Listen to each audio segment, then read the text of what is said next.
Okay, we're going to call this meeting to order. We'll start with roll. Director Assad Lucas? Here. Director Battistelli? Here. Director Goldstein? Here. Director Marsh Holshin? Here. Director Potter? Here. Okay, I'll entertain a motion to approve the agenda.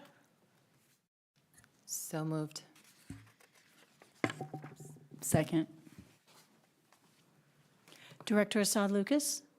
Aye. Director Battistelli? Aye. Director Goldstein? Aye. Director Marsh Holshin? Aye. Director Potter? Aye. Okay, if you're willing and able, please stand for the Pledge of Allegiance. I pledge allegiance to the flag of the United States of America and to the republic for which it stands, one nation, under God, indivisible, with liberty and justice for all. Okay. And on to a superintendent update. So I've highlighted for you all some of the events of the last week and a half since we've returned from break. Been filled with some weather challenges and headaches that we've been working through. But otherwise, I'm just excited to share out some of the information that's part of tonight's agenda, including the graduation rate data, which is a great celebration for our system, and to work with you on some of what we'll be talking about here tonight in some depth, which is preparing a budget for next year that'll be more challenging than many years, given the combination of a lot of federal COVID money going away and enrollment throughout our community declining. Those cause some headwinds that are going to cause us to do really thoughtful work with a lot of stakeholder engagement and work with staff throughout the system to balance out the budget for next year. That's it for me for tonight.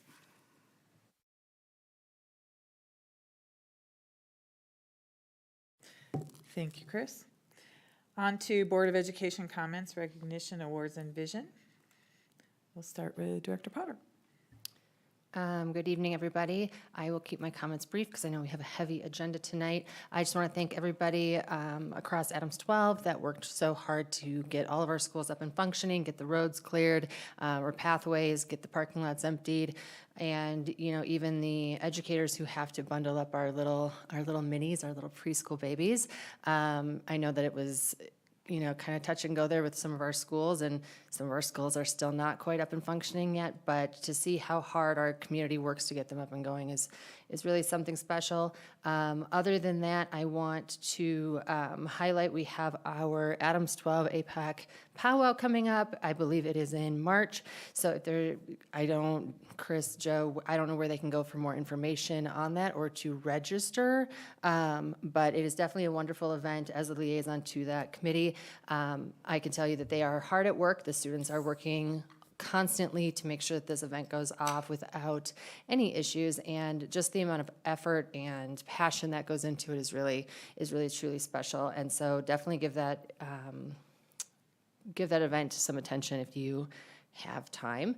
And finally, the last thing that I have been really focused on a little bit out of school since we've been on break has been our veteran and military community, trying to understand more about what their needs are. I know that we have discussed kind of separately, I've gone on a little bit of a mission to discuss how we bring in JROTC, how we can be more inclusive of some of our veteran families and their children, and really kind of get together a group of people that want to talk about how do we get some veterans into our workforce in Adams 12, how can we do better to be a really proud military-friendly family district. And that is it for me. So I'm just going to jump in real fast. In terms of the powwow, it's going to be on February 17th at Rocky Top, and I believe one of the initial events is a guard dance that looks like it's set to happen at 10 a.m. We'll get more information out through social media and on the website in the weeks ahead, but if that's something of interest, please mark your calendars. It's a fantastic event. Thank you. Thank you, Director Potter. Director Marsh Holshin. Thank you. I just want to echo Director Potter's acknowledgement of our staff and getting the schools up and running given the cold snap. And Happy New Year to everyone. And I'm very excited to start touring schools. So I'll have more after that. Thank you. Director Battistelli. So I just want to wish everybody, Happy New Year, and I hope that you stayed warm over the very frigid week we had last week. I did want to take a moment to observe that Martin Luther King Jr.'s birthday was Monday, and I wanted to share a quote that he wrote about education in particular that I think we'll all see some truth in it. And he wrote, "The function of education is to teach one to think intensively and to think critically. Intelligence plus character. That is the goal of true education." And he wrote that when he was a college student at Morehouse, so in 1947. But the next thing I wanted to mention is that I participated in the wonderful District Accountability Committee, and I just wanted to take a moment to thank the parents and community members who are on that committee for their dedication and hard work. Even just attending that one meeting, it's very apparent that they're really focused and invested, and I just appreciate everything they bring to our schools and our students. Thank you. Director Assad Lucas. Good evening, everyone, and thank you for being here, and Happy New Year. I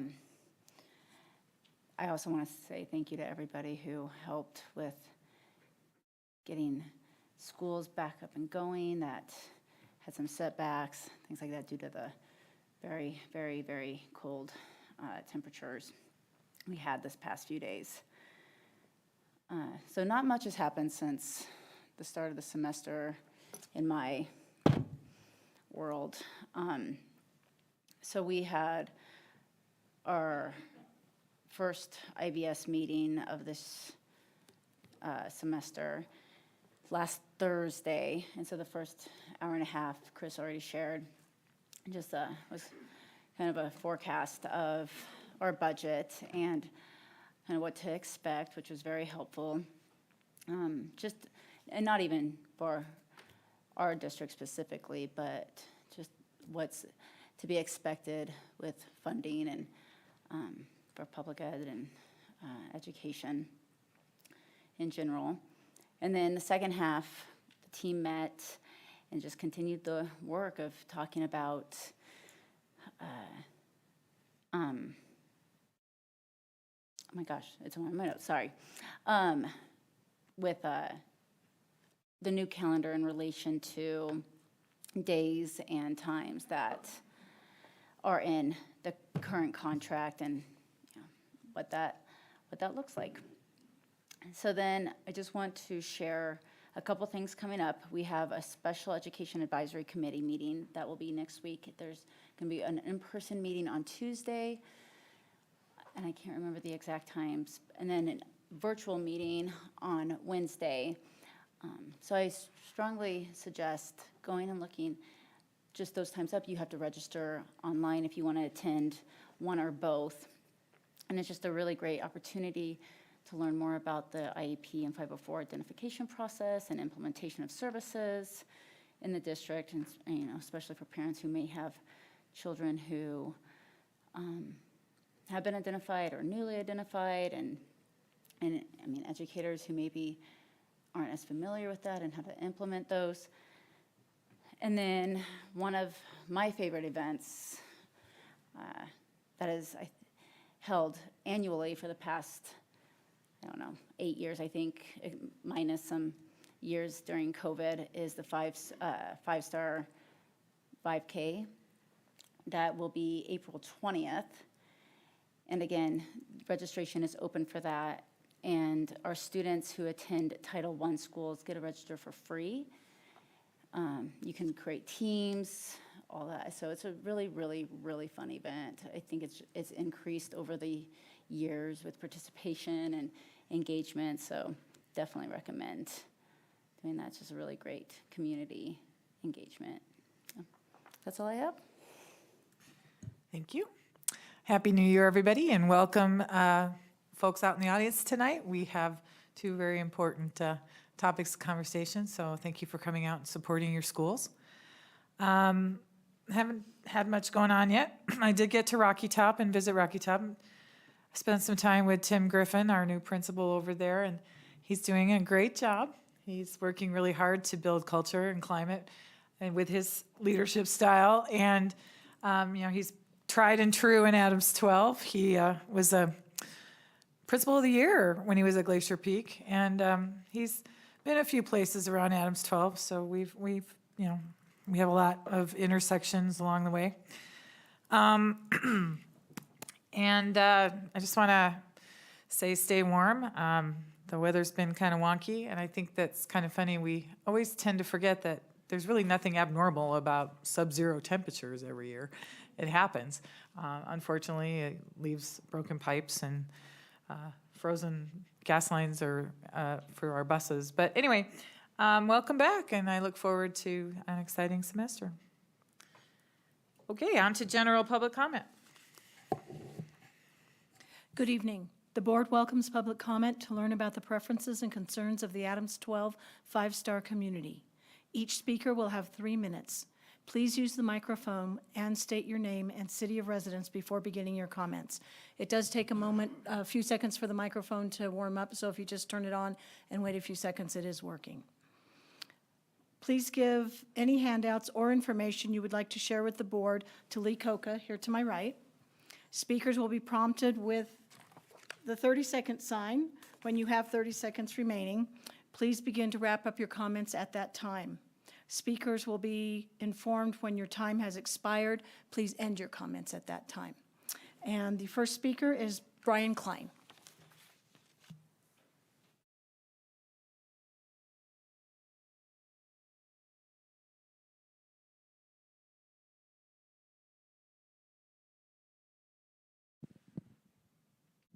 Hear me okay? All right. Yeah, my name is Brian Klein. I'm here to speak about something I ran across with my daughter's school at Holstrom, objective versus subjective learning. They had an assignment where they read the book Blended by Sharon Draper, which is a really good book. It's a great tale of a girl who has 2 different families because there's a divorce, and she's half black, half white, and it's a good expose on how her life is and what she goes through on a day-to-day basis. And I really enjoyed the story, and there's a part of it near the end, I think it's chapters 67 through 77, where unfortunately the main character and her brother have an encounter with the police, and it's a terrible scene and everything, but at the end of it, the daughter, or the girl and the boy, turns out they were innocent, and they were accidentally mistaken for someone else who was robbing a bank at the time. It was just to me, it seemed like a circumstantial thing where just bad coincidence, they happened to be in the wrong place at the wrong time. And I bring it up because my daughter came home to me about it and asked me what I thought about it. So I read the book with her, and we talked about it. And she was confused about why the teacher in the discussion was around that whole situation being racist. And I said, well, why was it racist? And because the author, Miss Draper, spends such a great amount of time making sure that you don't have any undertone or subjective thoughts about what you're supposed to think about the situation. And I really appreciated that about the author. But then the publisher, at the end of the book, it's designed for the classroom, so it has a list of questions. Question 15, on the police scene, the publisher put in, analyze the scene in terms of how it affects the 2 young people and what it shows about racism. The reason I don't like this is because it robs from the children reading the book, our students, the ability to formulate their own thoughts and what they thought about the situation. And it really took all the objective, critical thinking they could do about it out of it and made it a completely subjective viewpoint. And even though some of them might have interpreted it as a racist situation, which is fine, someone like my daughter, who thought it was just the cops had bad information and encountered the kids at the wrong place at the wrong time, seemed like a mistaken identity problem, her whole thought process and critical thoughts weren't even able to be presented because of the way they framed the question. So I would like to just really focus our educators on teaching objectively versus subjectively. And when it comes to the publishers, calling that out and fighting against it, so the kids have a chance to create those critical thoughts. Thank you. Thank you. The next speaker is Rebecca Hubbard.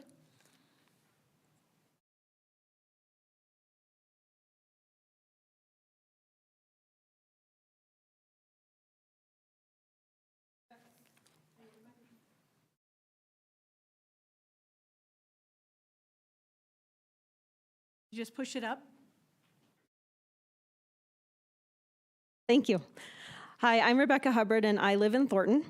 And I have children at both the secondary and the elementary school of Stargate. We've been there since 2016, and a couple of familiar faces because I was back here in 2019. I helped write some of the charter renewal back then during that really transitional time. So I've seen a lot of ups and downs at the school. I've made it through multiple leadership eras. So I wanted to give my perspective. Also as the mother of three at least, identified twice exceptional kids, meaning that they're identified gifted, but they also have significant learning disabilities and other disabilities. So last year, at the end of last year, my 5-year-old was looking at kindergarten. And at the time, I actually started the kindergarten search all over again and ended up putting him in a different school. Because at the time, I wasn't certain that Stargate could support his needs. He has some pretty significant needs. So we went to another different district school, and within a month, I was begging for his spot back at Stargate, and he ended up transferring back.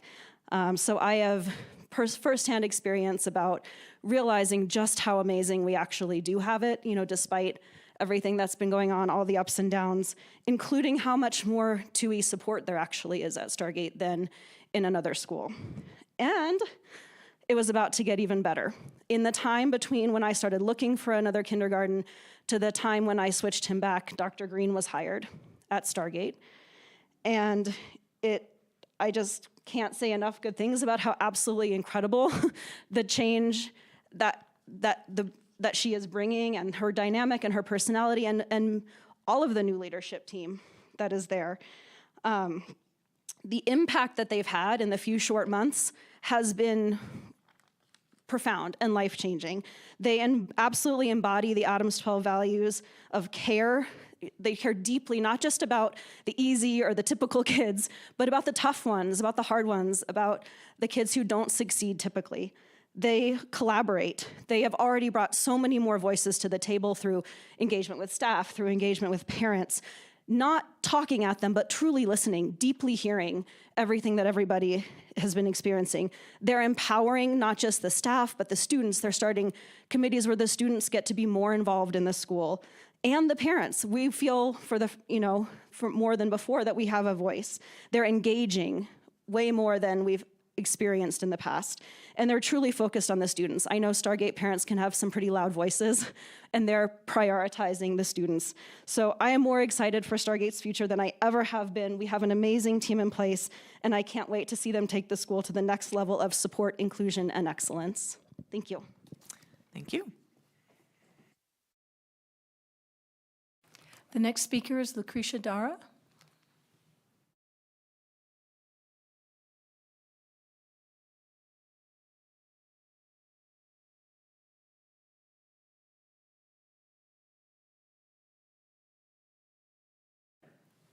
I'm Lucretia Dara, and I live in Thornton.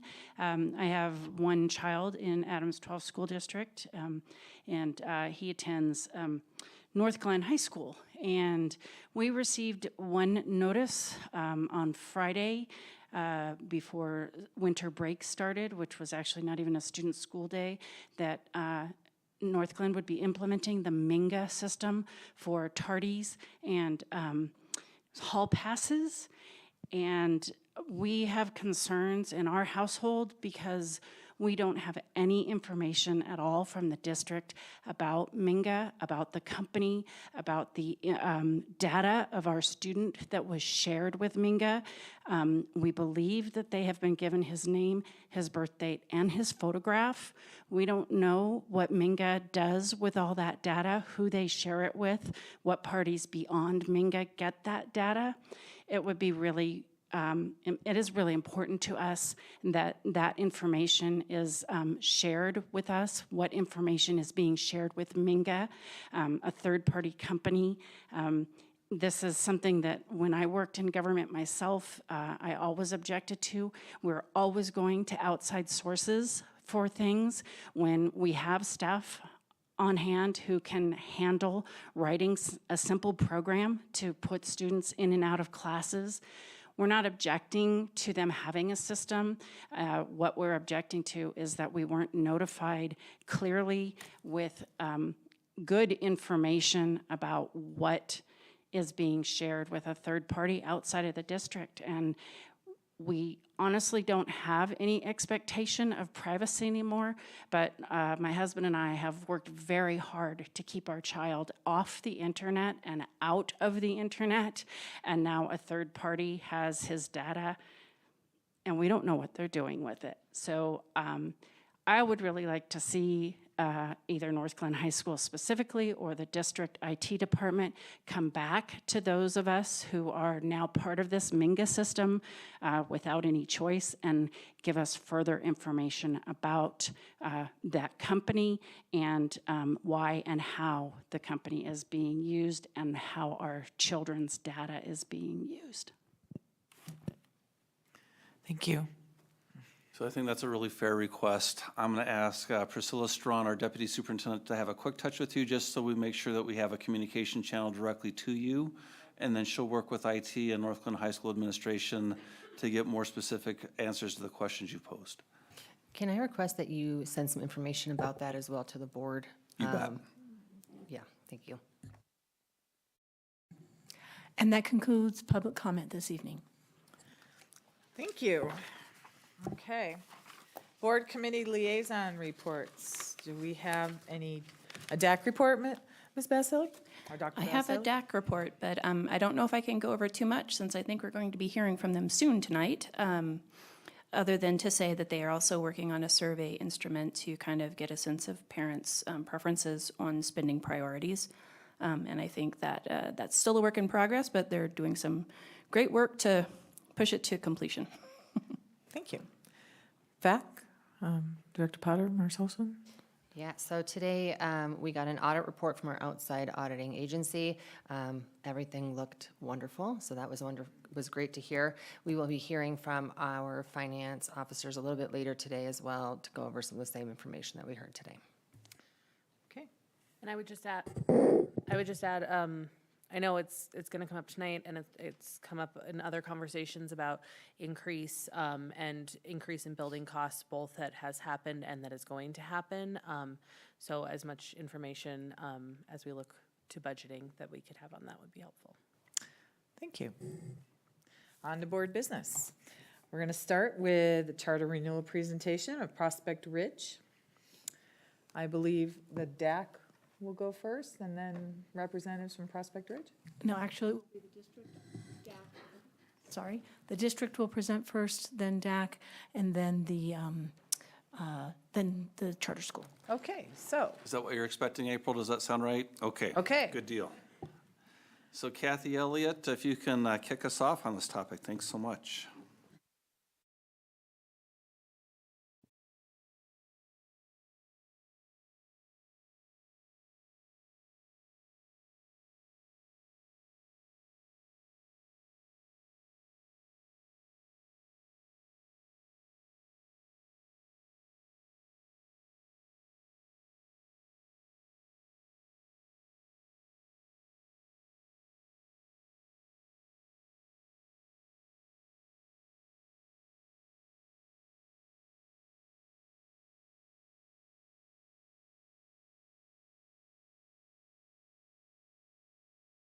I was most nervous about just getting this all set up, so we're good to go. Yeah, the hard part's behind you now. I know, there we go.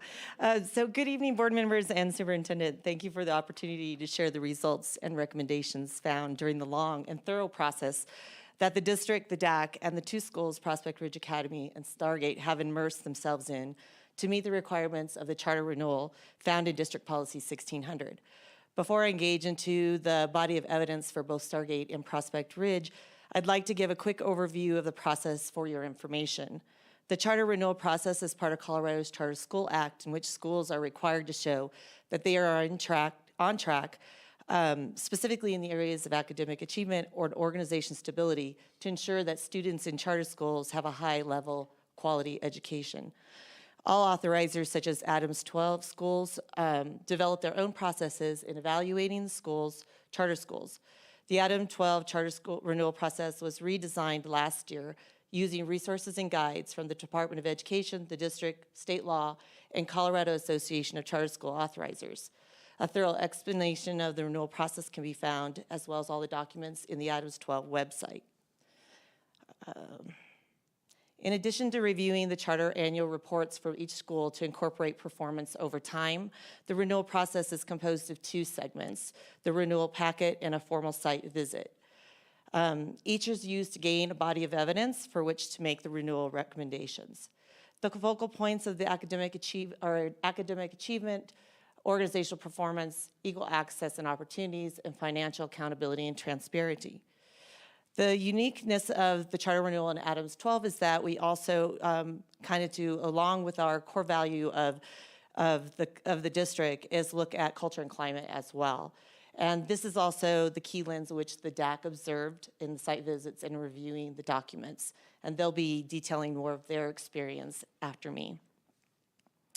So after the last few months, key district staff with their own expertise, along with the DAC, reviewed the school packets, visited both campuses, which included interviews with a range of stakeholders, such as charter school boards, leadership, parents, students, and staff, as well as observations of several classes.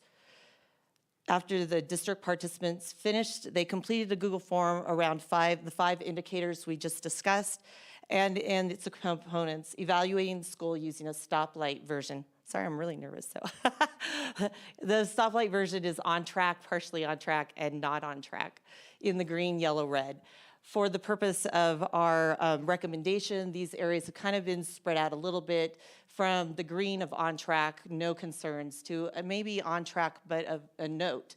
And usually a note is when a participant noted something that they wanted to share with the school, like sometimes it's progressing into the next steps of what the school is doing, or it might be noting that there's staffing changes, that continual monitoring by the district and school might be something to consider in the process. That's a little bit different than a concern, where there's concerns around maybe connections that they're seeing from the school, from the site visits, and the packets and information. So all of this information is compiled into a Google form, and from that, develop the recommendations that I'll be sharing with you tonight. So this is a lot of information, as you can imagine, from the process, and condensed down into the reports that you've already received, but also just to kind of condense into the PowerPoint. There's a lot of words, and I apologize on some of these slides. And please interrupt me at any time for questions if you have them. So we'll start in alphabetical order with Prospect Ridge Academy. Prospect Ridge Academy was founded in 2010. The mission and vision of the school were based around serving students in a rigorous, quality K-12 education. Within the mission and vision, the school has a focus of science and math, uses core knowledge sequence, focuses on college preparatory programming, and emphasizes character and social development through their physical athletics and service learning projects. The high school was established in 2014 with its first graduating class in 2018, and PRA has always been authorized as a charter school in Adams 12. In its most recent renewal in 2018 had a 5-year renewal. From the evaluation summaries based on our district participants, the body of evidence reflects that Prospect Ridge Academy has an on-track rating in all 5 components. Several of the on-track areas, as you can notice, are in the light green, with areas of note that are within the report, and I'll try to touch base on some of those during our presentation tonight. With this rating, the recommendation for Prospect Ridge is a 5-year renewal without conditions. And for the rest of this presentation, we'll dive a little bit deeper into the specifics about the body of evidence that led to this recommendation. Through the renewal process, there's a lot of evidence, and I think it's really good in these next few slides also to be thinking of the overarching theme that led to the recommendation was the evidence of PRA's effort of their achievement, but also to identify gaps, find strategies to address them, and develop changes that align to their mission and vision. These are key components that reflects PRA's academic achievement, as well as sustaining the work as a charter school. So the 2 areas of components that we will look at is academic growth and achievement. we will see that there was evidence for consistent academic performance over time across the K through 12. And also a commitment to academic growth and improvement through monitoring and adjustments. The second area of we will look at is going to be school culture and climate. There was a lot of evidence of family and student and staff engagement and experience, and social emotional learning and positive behavior focused in programming.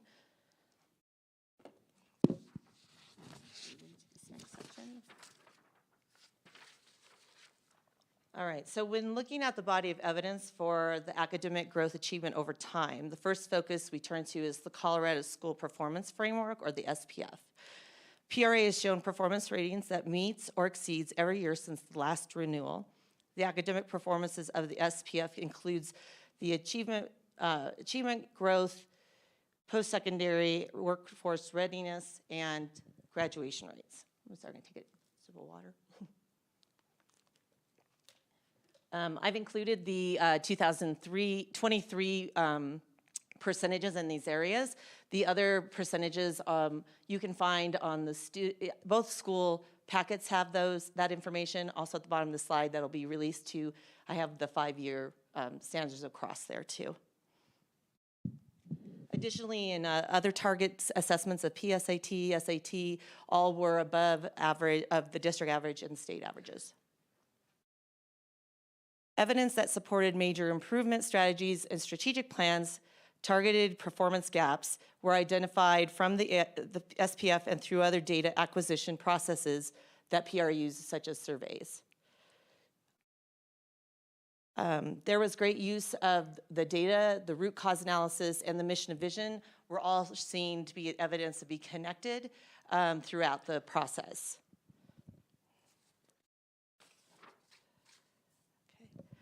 Additionally, there was participants that commented that they did find the alignment to their mission and vision in their improvement strategies.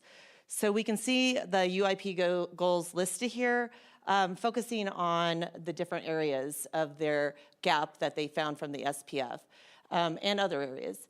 The elementary is focusing on their new curriculum that they just added last year, and so their UIP goal would be working on that fidelity of improved and finding resources, instructional strategies around that. That was their area of growth compared to exceeds, where they were kind of needing to follow. That's their focus on that part of it. Additionally, you can see a use of data. They talked about this in a lot of the interviews, the way they use the data in their middle school UIP in changing their math pathways for acceleration. They used data that they had and also their vertical collaboration through the K through 12, realizing that their acceleration of students was going too quickly for some students that hadn't had foundational skills, and so they had changed that, and that's part of their UIP goal in that. Additionally, the UIP goals include social emotional learning components for academic performance on all levels, K through 12. PRA used survey results demonstrating a lot of social emotional needs.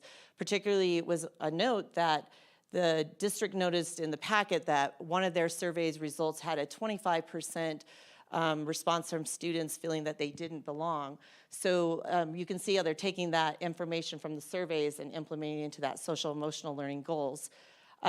Additionally, I'll talk a little more about that survey because they spoke to that in the, I'll just talk about it now since I'm speaking about it, but the administrators talked about on the site visit concerns about students that were transitioning into PRA at a later time, so like in that 5th grade level or high school or middle school, and that when they looked at that data of the 25%, they really could hone into that this was the group that was really getting that response from. So they really used these surveys to help support that social emotional curriculum and changes that they do, but also to address and find out where areas of growth in that culture and climate is needed to be done. So that was a really interesting conversation that we had.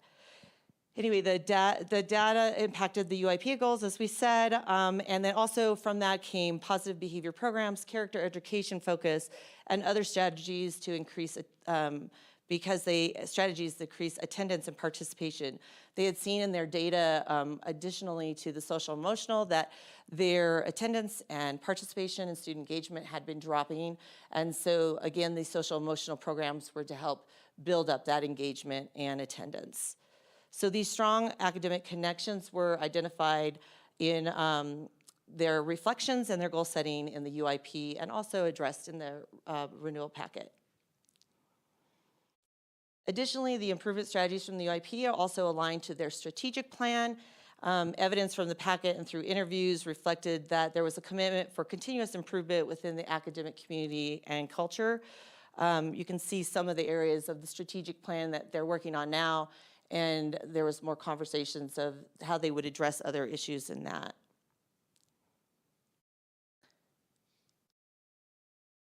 In our final slide around academic growth and achievement, we kind of go more into the specific formative body of evidence that was collected during the site visits and in the packet.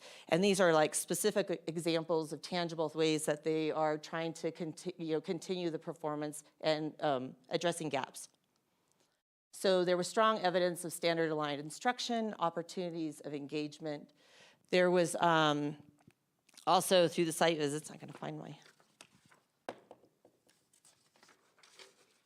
during the site visit, it was noticed there was a lot of evidence-based practices such as peer collaboration, Kagan structures, and teachers encouraging thinking was evident through the site walkthroughs in every classroom K through 12. PRA's MTSS was also mentioned as being evident and well articulated by staff and also incorporating database decision-making. Evidence of opportunities of collaboration were seen and spoken about by the staff, including, as we talked about, vertical grade level and content area teams, as well as PLCs active in the school. In the secondary, there was evidence of transition secondary college readiness, which was reflected in the school's exceeding rating. And within PRA's mission and vision, the school has a college preparatory focus. The district kind of added notes in their note was to encourage PRA to look at providing more opportunities for concurrent enrollment opportunities that they don't have at this time, and also just looking at career exploration for students. They kind of made that note that I wanted you to know. So overall, PRA's on-track rating for academic achievement and growth was given in making direct connections from the data, developing goals, and changes that appear to support that achievement and continued growth. Are there any questions? That's a lot. I'm like, okay. We'll move on into the second component that we're going to talk about, really focus on, and that's the school culture and climate. So the rationale for PRA's renewal in the area of schools, climate, and culture, the body of evidence has shown that PRA has an awareness and systems and practices that foster and support school performances and the wellness of staff and students. Taking a deeper look at this approach, there is evidence of, sorry, I just went blank looking at my thing. There was strong evidence of alignment, mission, and vision in all their programming throughout, and the stakeholders had a strong knowledge and could articulate the mission and vision, including students. Students sometimes did it better than the adults did when we were talking to them, which was kind of fun. Also, they talked about in the packet goals and strategies from the last renewal and how they took that and made it part of their process over the 5 years to continue work, just showing a commitment to that continuous improvement.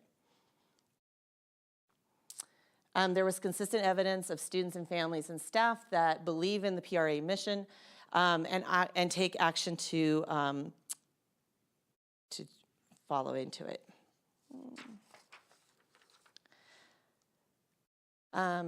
This is, I'm sorry, I should go back to that because that didn't make sense. So there's consistent evidence of them as well as how they take action. And then in the next slide are some of those measures. So, sorry, it was kind of broken up. So the instructional, non-instructional staff shared they felt part of the community.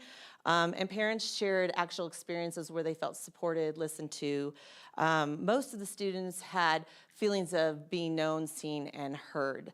A couple notes in this section that I wanted to bring up, that although that the students in the interviews showed really reflective, positive feedback, there were additional students that brought up a desire to be able to express their cultural experiences with their community at the schools and be able to share that, to have more opportunities in that.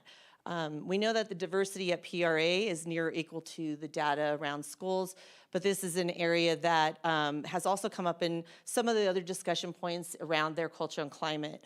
And in the packet, it did address this to a certain extent, that PRA, seeing this information, is going to an outside consultant to create a more compulsive data-driven analysis of the current climate and culture in the schools, specifically around inclusion, equity, and diversity. So that is something that they're moving forward in that.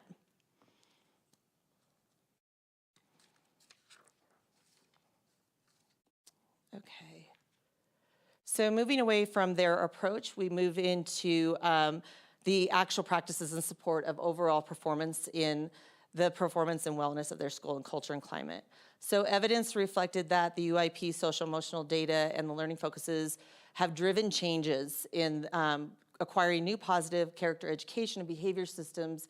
They hired a new K-8 dean to help support in behavior, and they also have introduced new positive education and behavioral systems called Minors, and K-8 and 5-star in the high school. What was interesting about this is in interviews with parents, they also described these two specific, which is why I have them on the screen, is these were two specific things mentioned by all the parents in the interviews, the K-8 dean and the Minors. So I think that was a real positive impact to the whole community. We talked about the use of surveys to make meaningful changes, and we, in parent interviews, they had a lot of access to community committees and activities. And social emotional effective learning structures that we talked about were apparent and visible through the school from the participants who visited. And teachers expressed that they have freedom to be creative, yet still are in alignment with expectations and common best practices. Let's see.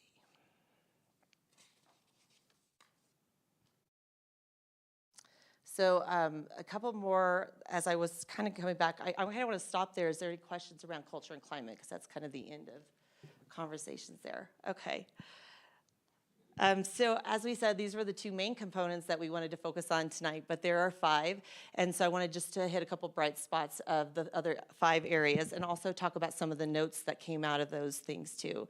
As discussed, let's see. So some bright spots is the board meeting, that the board really reflected knowing the mission and vision, being very passionate about their experience. They have recently added evaluated processes especially over their new format with their executive director. So some of these changes have been seen.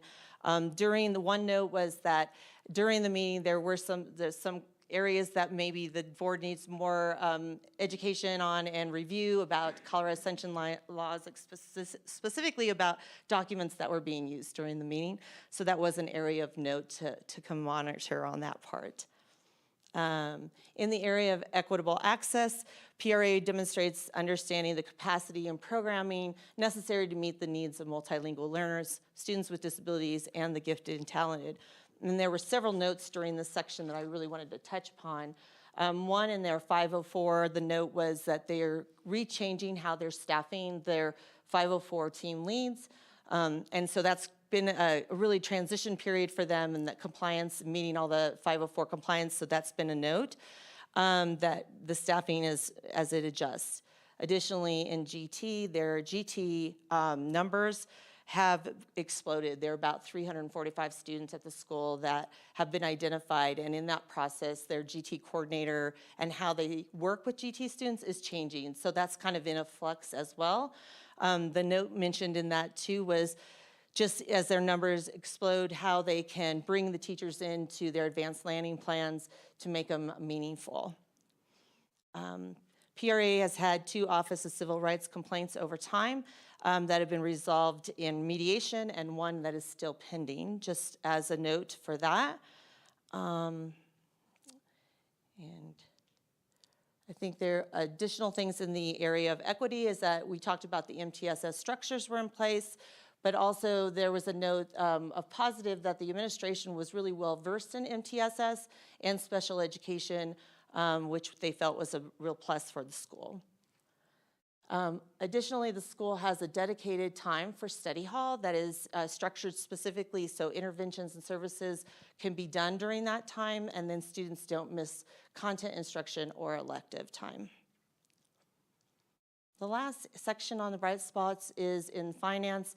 The enrollment process is clear and articulated and has reasonable projections. Evidence shows that there is confidence in long-term, short-term sustainability in their financial management.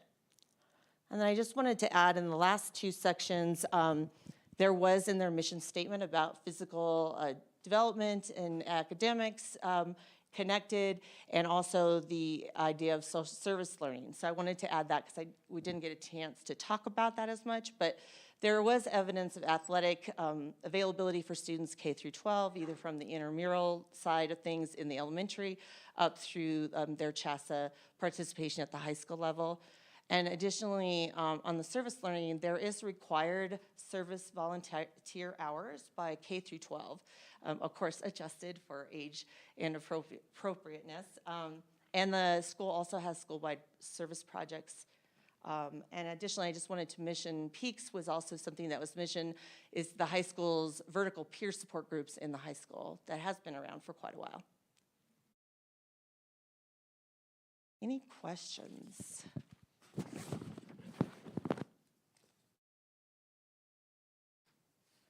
Thank you very much. Thank you. Now I think it's the DAC's turn. Thank you, Kathy.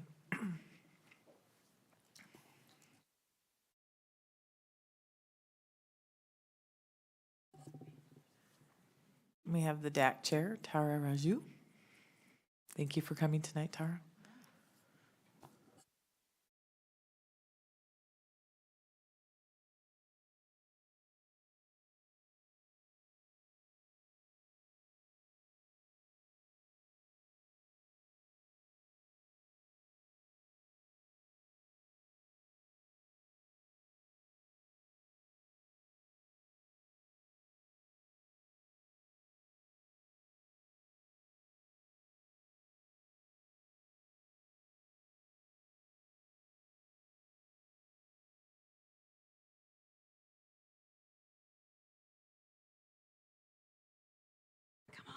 Help me out. Good evening. Can you hear me okay? Great. My name is Tara Raju. I am the DAC president this year and have been a part of the DAC for 7+ odd years, and mostly in this charter subcommittee renewal space, or this subcommittee. So I appreciate very much the opportunity to come speak to you about these two charter renewals before I do and get into the detail, which is not as much as Kathy's. I mostly want to acknowledge my fellow DAC members that are here, and I know a number of them are online because some of them are very sick and wanted to be here. So I'm pinch hitting for a colleague. But for my fellow DAC members that are, I know here, if you want to raise your hands, get some acknowledgement, great. Higher, you got to raise your hands higher, great, thank you. For this evening, we have a charter subcommittee. It includes 14 members, which is probably the biggest it's been since I've been a part of the DAC, which is very exciting.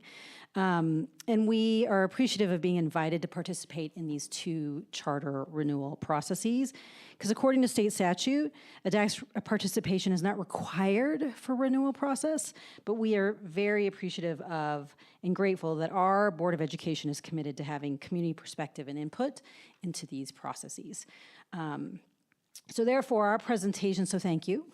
Our presentation will include our observations, some considerations, but not a formal recommend or do not recommend for these two renewals. And you heard from Kathy that our subcommittee took their roles very seriously. Some of them were high achievers and did both renewal processes, which meant many more meetings in time at all of the things that Kathy had mentioned that were a part of this process.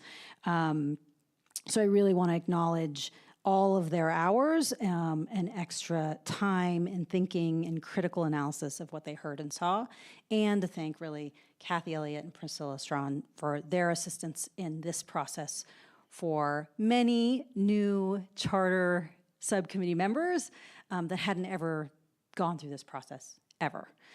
So thank you very much. So those are, I feel like I'm in the Golden Globes. Thank you to all. So I just want to offer all of those things and what you will hear, and I appreciate Kathy going first because there's lots of alignment of what many community members and parents that are part of this subcommittee saw in what I am about to present. So I'm going to do the PRA. And like I said, I am pinch hitting. I was not did not attend the site visit this year. I did 5 years ago. But she's very sick, so she was not able to attend and doesn't have a voice. So I'm here to do this. All right, as Kathy had mentioned, our areas are really focused for the DAC, looking at mission and vision, culture and climate, and organizational performance. And again, you'll hear a little repetition, but that's okay because it's from this point of view for PRA.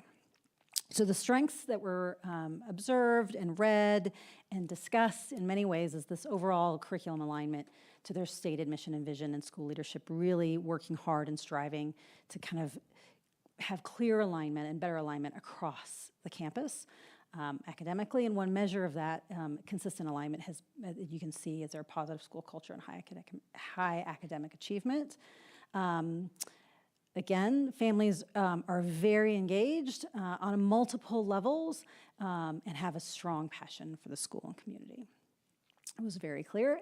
And what was interesting for our members that participated was that leadership really listened to their community, and so to better serve their community, did some reorganization to create this K-8 dean role, which has been really important, and even families had mentioned this specific role. So it was a significant strength. The school has achieved its target student enrollment numbers, very similar to those surrounding and closely matching the neighborhood schools contributing to their organizational performance. And lastly, the board of directors is a diverse group and takes their roles very seriously and is working from a strong strategic place and committed to continuing that work with that plan. The areas of growth or consideration in which the DAC members noticed and wanted to mention were considerations to continue to provide additional training and resources for staff to increase cultural awareness and support for students and families, particularly attention in that middle school area. Also, in a student survey that was shared, a part of the packet, there seemed to be high percentages in some grades, not all, but as much as 25% of students saying they didn't feel like they belong. That has lots of meanings and something that stood out to the community members that were part of the DAC. And so an offering of providing opportunities for staff to discuss shared resources, things that they're already doing, what might be improved, additional training and support to ensure there's an increase in students' sense of belonging. Also, an increase in communication with new students and families. I think that's some of that, what you heard around transitions, will assist in those higher levels of engagement from that particular part of their community so that they feel welcome and involved and engaged in all of the different kinds of ways that they can be involved. There was a consideration to ensure there's additional training for board of directors to increase or strengthen their understanding of Colorado Sunshine laws or the open meeting laws. That's really critical to operational performance. And lastly, to, not that this is new to the district, but to clarify expectations regarding student dress code and implications for dress code violations, which can be hopefully clearly articulated to all members of that community. And that is what I have for PRA. Thank you. Does anybody have any questions or comments? I think you're up, April. I I'm going to leave this on for you. Oh, thank you. There you go. Appreciate it. Thanks, Tara. All right. I might rearrange a little bit if that's okay. Thanks, Frances.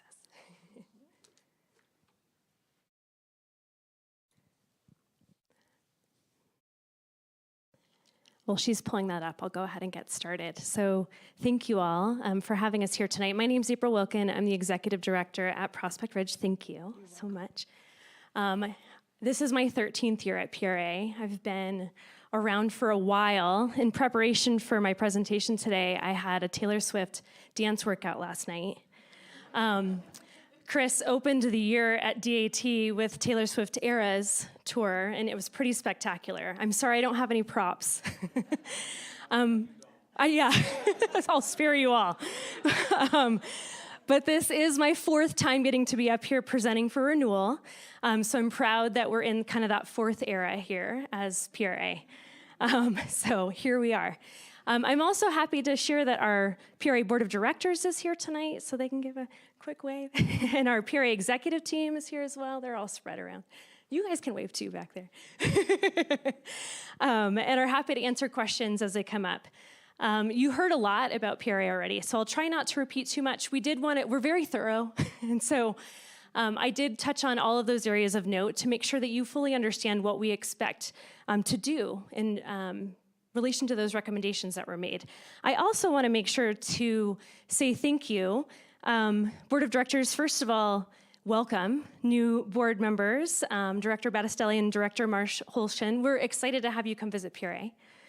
So I heard you're doing tours of schools soon, so we'll be on the list. And thank you, along that note, to Director Goldstein, Director Assad Lucas for coming out to PRA this fall and really seeing what we're all about. I think that helps to really put a picture in your mind to the work that we do. It jumps out of the packet, right, and out of the renewal summary, and really can help you to see the great work that we do every day for kids. So, hold on, I gotta make sure I'm on track here. The last time we were here, we had just graduated our first group of seniors in 2018. And now we're excited to be graduating our first group of students to travel from kindergarten to 12th grade this year. So very exciting for PRA, big year. I know, right? 13 years, that's a big deal. So just to kind of give you an idea of what I hope to accomplish, we're gonna do a little overview. I think it is good for you to hear from us, kind of some of the highlights of what makes PRA PRA. Also address all those areas of note that came up. And then just open up for some Q&A, because I want you to have the information you need to make a decision on this recommendation of a 5-year renewal. So, and we appreciate the dedication. My goodness, DAC and district staff did an incredible job with this process. They were very thorough, made sure to take time to get to know the school, talk to everybody, gather great data. So that was a huge amount of work, a huge lift, and we're grateful for their diligence. So you've heard about our vision, which is creating academic, social, and ethical leaders. This has been the vision since we started. And it's been awesome to watch this manifest in our students and to see how they can become a leader. Leadership isn't just all about, having that official role, right, title of a leader. It's really how you show up every day for each other. And so that is evidenced in our Character Ed program, in our service learning, part of our mission, and lots of other places. You've heard about our mission statements, very comprehensive, very ambitious, we realize that, but really has also set us apart and set our students apart to have not just to get to college, but be successful in college, which is an important part of our mission and vision. These are our core values. So, quick fun story, when we were first opening PRA, the original admin team decided to leave our very first group of teachers in a room together, and we said, help us come up with our core values. What's gonna help us drive everyone in our community every day to show up in a way that is PRA, and they came up with the PRA way. So I take no credit for this. Prepared, respectful, accountable, and we've been living by it ever since. So, and you'll see that throughout this story. So you saw that we are on track for our academic achievement. We're proud of that fact. We've been performance for the entire 13 years we've been around. You saw our SPF. This is this year's SPF, but we always are in that kind of meets and exceeds range overall as a school, which is really a highlight and something we're very proud of. And then something else that's a real trademark of PRA is our rigorous graduation requirements. So we do kind of go above and beyond the minimum required state graduation requirements, including that 100 hours of community service that you heard Kathy reference. And we think that this is something that has helped our students to really strive and achieve success. So to address those academic growth and achievement areas of note, even though we were full green on this one, I do want to know. But, and like I said, I am an overachiever. There's some on here that you didn't even talk about, but I wanted to make sure to be thorough. Students with disabilities popped because we have, as a subgroup, the N was big enough that they showed up recently on our SPF, and they are, in a couple of cases, approaching or does not meet. That's a concern for us. That's something that we want to make sure to address. And you saw it reflected in our UIP for middle school, but we want it to be there across all of those subgroups. So that's definitely something that we have our eye on. Like Kathy said, we have the staffing to support it. We added an additional special education teacher this year so that we have 4 across the K-12. Concurrent enrollment is something that came up as an area of note. We do have rigorous graduation requirements. We have a high number of AP course offerings for the size of school that we are, and we have students have access to CU Succeed, so that they can choose to take those classes for CU credit. We do have something new we're doing this year, and so this is in alignment with the recommendation that came to us. We're partnering with Front Range Community College to make sure to enroll students who may have maxed out of our existing course sequence. So this year we have students in Calc 3. And we're going to continue to expand those opportunities. We're also proud that our seniors all participate in Senior Capstone, which is a really rigorous process. It's an internship. It occurs for the entire year. And we also have career fair opportunities at school K through 12. So it starts in elementary school, it continues. And then for differentiation, this is obviously important. Every teacher, if they are a career teacher, wants to be the best at differentiating for their students. And our administrators have used Teach Like a Champion, which I know is a resource the district uses as well, to provide that targeted instructional feedback in that area. So those are those areas of note. Any questions for academic growth and achievement? All right, great, I'll keep going. And then school culture and climate. So you heard me mention earlier, we're really proud that we focus on leadership K through 12 at PRA. We have so many different opportunities for students to plug in. We're about to hold our K-12 Service Day, Minor Mania, where the entire campus works on supporting a service organization at the same time. This year's Children's Hospital. But in the past, we've worked with the district if we're helping homeless youth and families. We've worked to support foster youth. We've worked with Make-A-Wish. So there's just a lot of ways to demonstrate leadership at PRA. You also heard about our focus on athletics. We're really proud that this is a true K-12 opportunity that we've created at the school. This is a great way to be in community too. We have so many of our students participate in athletic programming, especially at our high school level. 50% of our students are student athletes. So that's huge. And you can see the vast array of sports that we offer. And we're in competitive leagues for both middle and high school. So in this culture and climate section, the areas of note that came up were the new family engagement. We talked about those students at those transition years. We agree that that's really critical. We have an event called Minor Merge to help onboard new students to PRA.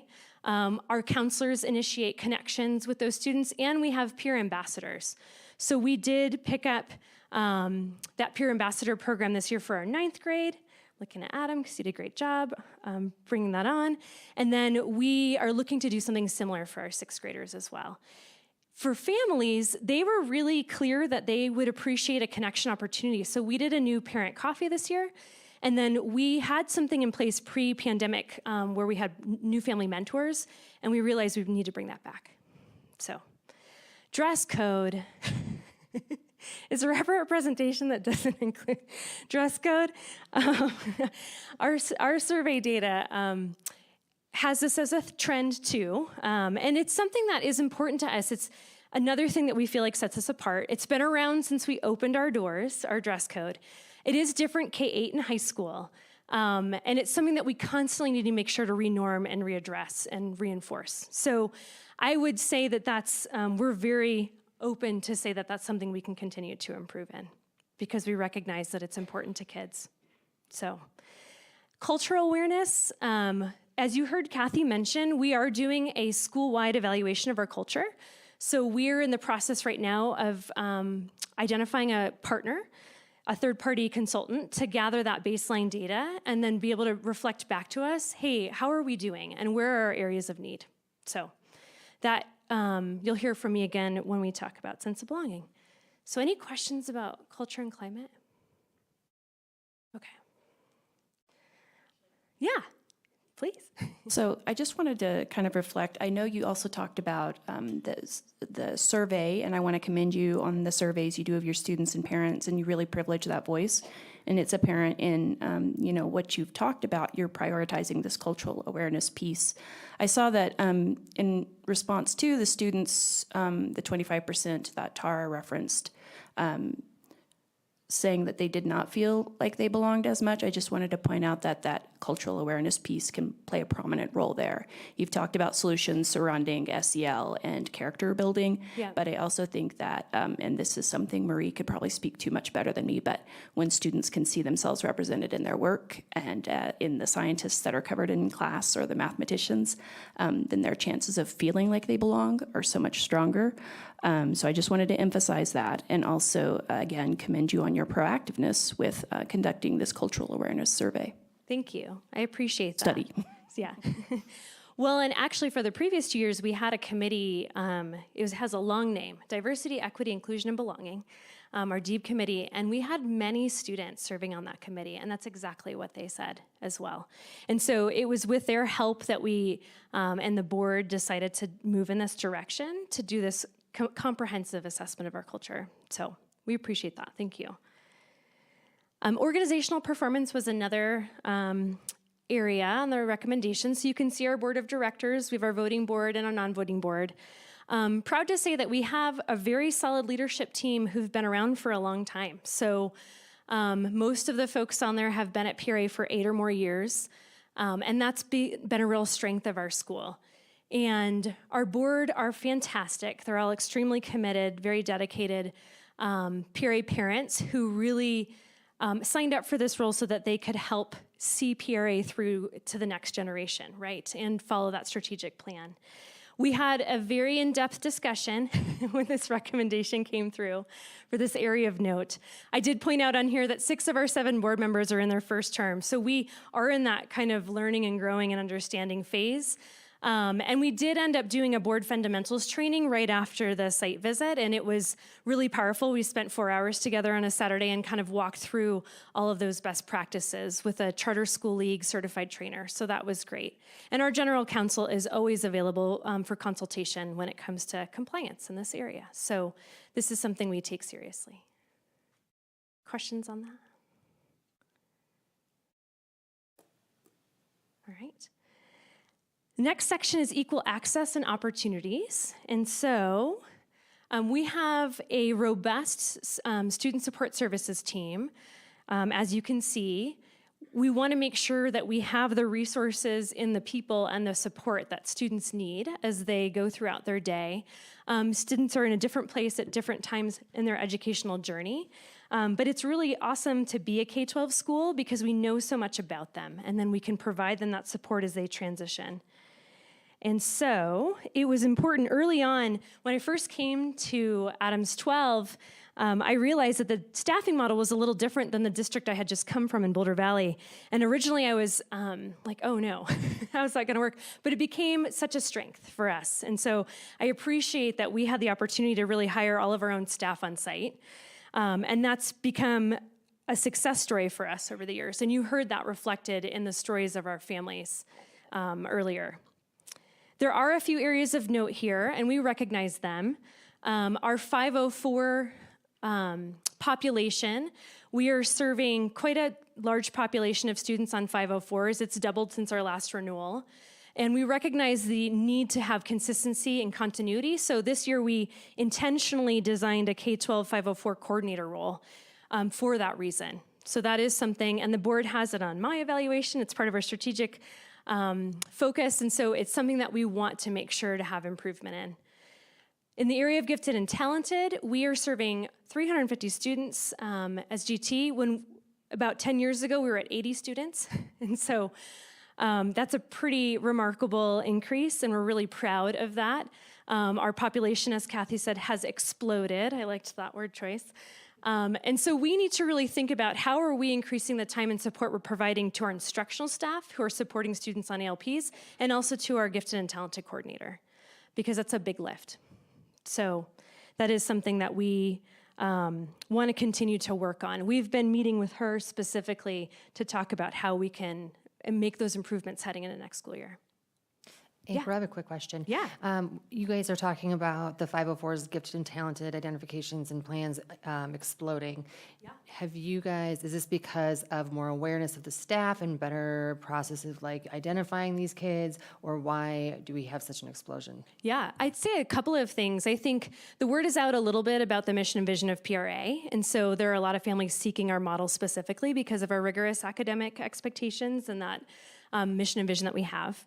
So I think for the gifted and talented, I think also it's identification. We improved our identification process significantly with the hiring of this current gifted and talented coordinator who's been with us for about 5-6 years. And so that has reflected back in what we're seeing in this population. When it comes to 504s, I think we're seeing families advocate more openly about needing to have a support plan in place for their child. And we want to make that happen. So that they and their child can feel successful at school. That's important. So, all right. And then that sense of belonging we touched on earlier, we have switched to using the Panorama survey tool. We heard it's pretty great. And we're finding that to be true. It's giving us some really good data. So we just did our student survey, our fall student survey, and we're in the process of analyzing it with our school accountability committee. And our leadership team. And I think that that data, along with our culture focus, is going to help us address this sense of belonging and provide us with some really actionable opportunities based on what students are saying. We even have our statistics class doing a second layer of analysis on how students responded on that survey. So, yay for K-12 schools, right? All right. Oh, sorry. Any questions on those? Any additional questions? All right, and then the last area is financial accountability and transparency. This is really short and sweet. We're doing well. So we've been on track in this area the whole time we've been around, and we have all clean audits, and we plan for that to continue. So any questions about finances? It's the shortest part of our presentation. We recognize we're going into a tougher budget year next year. So we appreciated Chris and Gina's presentation the other day and the opportunity to sit down with district staff and talk about some of the changes that are going to impact PRA. And so we fully recognize that it's going to be a big lift, a big amount of work going into next year to figure that out. So just a few highlights, since Kathy did bright spots. I won't take up too much more time, but just really proud of all of our graduating classes and the success that they've had over the years. Really proud of our ability to be one of the U.S. News & World Report's best elementary, middle, and high schools. Our high school is number 22 in Colorado. Woot woot. We made it on the AP School Honor Roll this year. And we have a lot of students who are just very proud to be minors. And we have lots of rounds of alumni now that are coming back to just thank us for how well prepared they felt for college and how successful they are because of the work that we do. So that's what I've got. Any other questions? Can you go back to the slide of how many students are going off to college and scholarship rates and things? Yeah. So when looking at some of the data, some of the questions, or one of the questions that arose was obviously not 100% of your kids go off to college. And with that being part of the mission and vision to be more college focused, is there any efforts being made to educate these students on other options or provide other opportunities, whether it is a trades program or something of the sort? Absolutely. So I would say all of our students 100% get into college. when they apply. And you're right, not all of them go to college. Our counselors, because we have such a great counselor to student ratio, they do a really good job of working with our families to talk through what are some of the other options they have if they're not feeling like that's the right next step for them. So with the college prep piece, and like you said, an incredible percentage getting accepted to college. Yeah. Is there a focus on financial literacy and what that looks like to be able to afford to go to college if that's the path that we are supporting? Absolutely. Yeah. So we have a lot of financial aid nights, a lot of presentations that our college counseling team puts on, that our administrative team puts on to help people be prepared. And what's nice is because we're K-12, we can start those early. We actually had originally planned to do in this week. We ended up pushing it back a little bit because of the weather and because of making sure people were aware of that opportunity. But we want elementary and middle school families to also be thinking ahead towards how can they be prepared to support their child. So, great question. Any other questions? Do you, you said you had your first group kindergarten that are now in the graduating year, which is very exciting. Do you guys have an idea of percentage of how many stuck with PRA? How many are originals? Yeah. 44 out of that 100. So it's pretty awesome. We took their picture, and we'll be doing a lot of celebrating this year. We have some original staff as well from that first year when we opened. So. And do you guys have a percentage of how many enroll and then stay? I don't know if I'm asking. We do track that data. I can't give it to you right off the top of my head, but it is important to us to track that type of data to see how our students, are they staying? Are they transitioning at those typical transition years? Is there a certain grade level where we're noticing a pattern where, is it our sophomores that are having a hard time? Is it our seventh graders? What's going on? I would say primarily our students stay consistently K through 8. And then we do have a big group of students who come in freshman year because they're looking specifically for our model of high school. So That was the question I was going to ask, and I actually do know the number. The K-12 retention rate that you have in your materials is 40%. Oh, thank you. And I was just look wondering. to Patty at some point just to help me and code it. It kind of aligns with the 44 out of 100, right? Yeah. So I just wanted to know, what are your thoughts on this? Is it higher than you expected? Lower? Are you concerned? How are you going to move forward with this information? Yeah, that's a great question.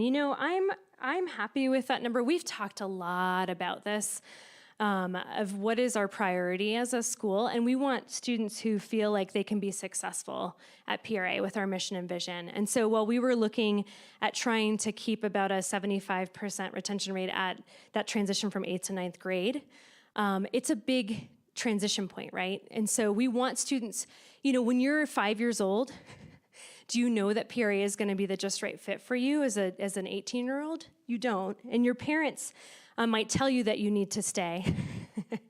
But at that point, it should be the student's decision. And so we've really talked about that as a board and in our strategic plan. And we've identified that we do want students to stay K through 12, but we're also okay if they find a place that's the just right fit for them to be successful. So just looking at, you've seen our enrollment data. You've seen that we carry a healthy wait list. We don't take students their senior year because we want them to be successful and meet our graduation requirements. So we have put some thought into kind of how do we want to maintain our student body as best we can. So thank you for giving me that data point. I didn't want to be incorrect. Sorry to be that person. No, that's great. I see it as support. I do have another question, and I can't remember where in the materials I read it, but I do remember it was along the lines of students not feeling a sense of belonging. And this was a parents expressing confusion around the discipline policy. Yeah. And I was just kind of wondering, what are some reasons you think there might be a disconnect? Because I saw that you had an extensive discipline policy in your handbook. Yeah. But what are your thoughts around that? That's a great question. I think we have been getting more and more questions about discipline. I think you guys in the district have also seen trends in discipline kind of elevate, and it's a conversation we're all having. And so I would say, we just even talked about this in our principal meeting today, this afternoon, about the opportunity to help inform our parents a little bit around what are the policies that exist, how do we follow them, how are they working in support of their children.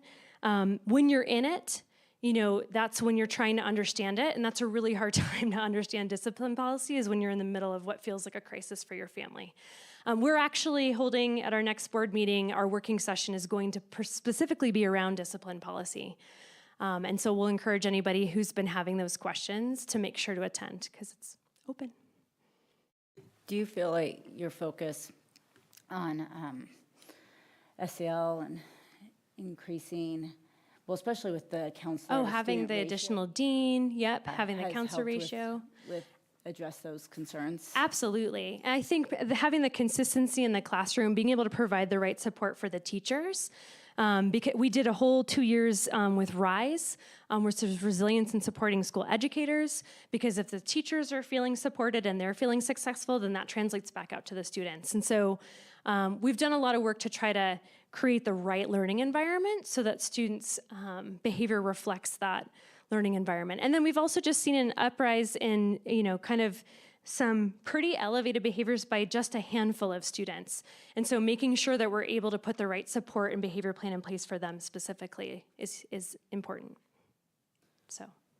Well, and I just want to say thank you so much for hosting us at school and giving us a awesome tour of the program and the school. And I know I learned a lot about Prospect Ridge, so that's why I highly recommend definitely doing a school visit. But yeah, thank you so much. It was very informative, and just the different, seeing this all in black and white, and then being able to, vision it while visiting and getting to speak with all of you and other educators, so thank you. We appreciate it. It went a long way. Our staff were in awe. They were excited to have you guys out, and it really demonstrated that partnership and collaboration that is important. So thank you. And I was going to say this after Stargate went, but they're here too, and they can, you're getting a little early. And I see Myra there, and Sharon back there. So your partners in our other charter schools. It's been really great having that partnership of, we know that you do things differently than the district and independently of the district, but you're still the district, and we feel that way and you feel that way. And that's what makes this really special, because each of you have your own little focus of how you take care of your students and how you meet their needs, and you're different and special and unique. And I think it's real important. I really invite Paula and Alexis to go visit as new board members, and to not do it just once, and participate. We're part of your graduations, and so it's just a real nice relationship, I think, too, for all of our 4 charter schools. Yeah, thank you. We feel that way too. I promise you're on the list. It's just a very extensive list at this point. I can only imagine, being new to your role, how long that list is. So we understand. Well, and I will say, you are a long ways out there. We are pretty far north. But that's okay. Yeah. And one of my favorite things about when attending graduations with Prospect Ridge is that you guys announce the capstone that the students worked very, very, very hard on. Sure. And so just giving that recognition that they deserve for the work that they've put in. I really do enjoy that about. Yeah, you see their we get to sit on the stage and see their faces light up when they're being announced. So, well, thank you guys all so much. I appreciate your time tonight. Thank you, and we appreciate yours. All right.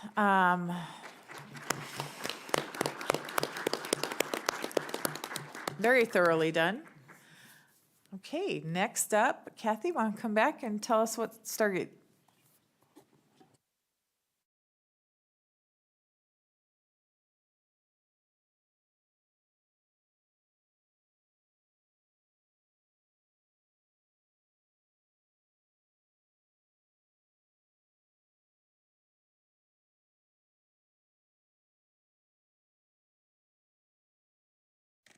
Okay, April added all that energy, so we'll see. The compliance side sometimes is not that exciting, but at this time, we start the process of presentation of the Stargate School Renewal Recommendation.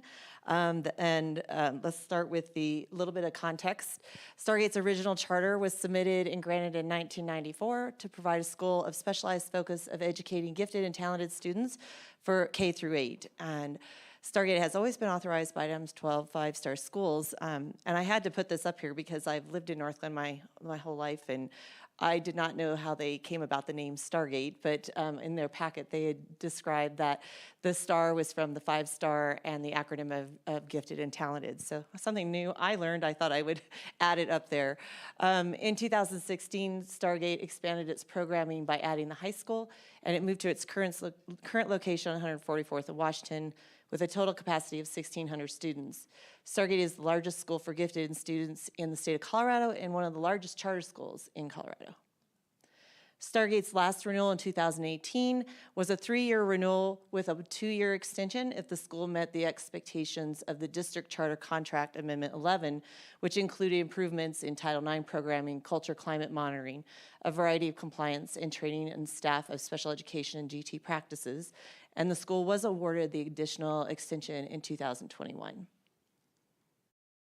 Just a reminder that this same renewal process was used at Stargate with the renewal packet and the site visit, focusing on those components about the school culture, organizational, academic, equal access, and financial accountability. And the same ratings would apply into this recommendation.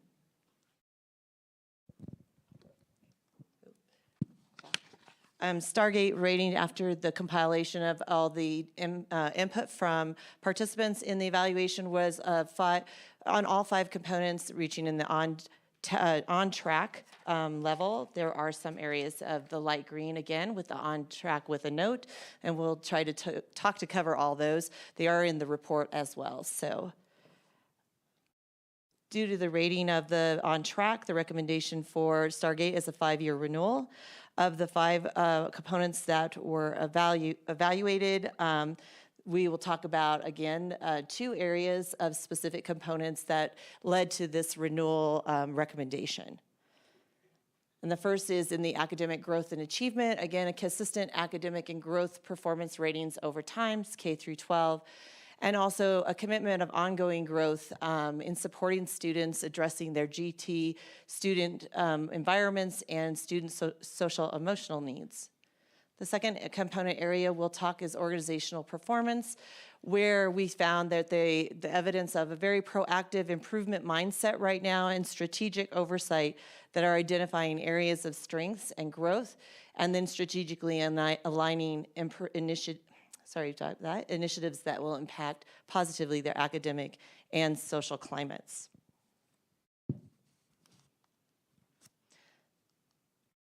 Oh, I missed one spot there. I did want to also notice in that organizational performance, there was a longevity investment and commitment in the gifted and learning reflected from staff and the community throughout this process.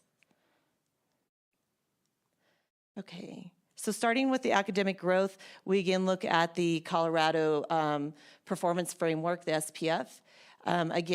We see Stargate has had an overall performance rating of meets or exceed in every area in the last 5 years.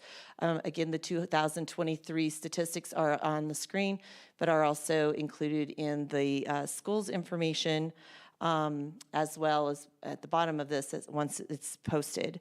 Additional testing targets such as PSAT and MAPS are also above the district and state averages. Additionally, we can see evidence that the unified improvement plans align with the gaps and targets from the SPF, as well with the strategic plans for the school. The UIP goals include focuses on, I don't know if I'm in the wrong spot. I apologize. I went backwards. Sorry. Here we go. There we go. So the unified improvement plans includes focuses on building consistency in the elementary and middle school and the academic growth areas. Additionally, the school has named social emotional learning as an improvement as noted in their packet and their interviews.